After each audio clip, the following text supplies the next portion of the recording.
ভারতের সবচেয়ে বেশি চাল উৎপাদন হয় কোন রাজ্যে? পশ্চিমবঙ্গে। ভারতের গম উৎপাদন হয় সবচেয়ে বেশি কোন রাজ্যে? উত্তরপ্রদেশে। ভারতের কোন রাজ্যে বেশি উৎপাদন হয় ভুট্টা? কর্ণাটক। ভারতের জোয়ার উৎপাদন হয় কোন রাজ্যে বেশি? মহারাষ্ট্রে। ভারতের বাজরা উৎপাদন হয় কোন রাজ্যে বেশি? রাজস্থানে। ভারতের সর্ষে উৎপাদন হয় সবচেয়ে বেশি কোন রাজ্যে? রাজস্থানে। ভারতের সোয়াবিন সবচেয়ে কোন রাজ্যে উৎপাদন হয়? মধ্যপ্রদেশে। ভারতের বাদাম সবচেয়ে কোন রাজ্যে উৎপাদন হয়? গুজরাটে। ভারতের কার্পাস কোন রাজ্যে বেশি উৎপাদন হয়? গুজরাটে। পাট ভারতের কোন রাজ্যে বেশি উৎপন্ন হয়? পশ্চিম বাংলায়। ভারতের আখ উৎপাদন কোথায় বেশি হয়? উত্তরপ্রদেশে। চিনি উৎপাদন কোন রাজ্যে বেশি হয়? মহারাষ্ট্রে।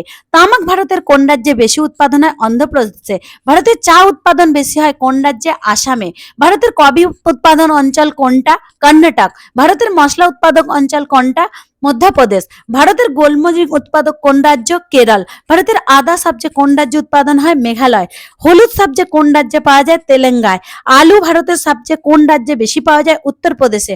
ভারতের পেঁয়াজ কোন রাজ্যে বেশি উৎপন্ন হয়? মহারাষ্ট্রে। ভারতের কলা সবচেয়ে বেশি কোথায় উৎপন্ন হয়? তামিলনাড়ুতে। ভারতের সবচেয়ে বেশি আম উৎপাদন হয় কোন রাজ্যে? উত্তরপ্রদেশে। লেবু সবচেয়ে বেশি কোন রাজ্যে উৎপন্ন হয়? মধ্যপ্রদেশে।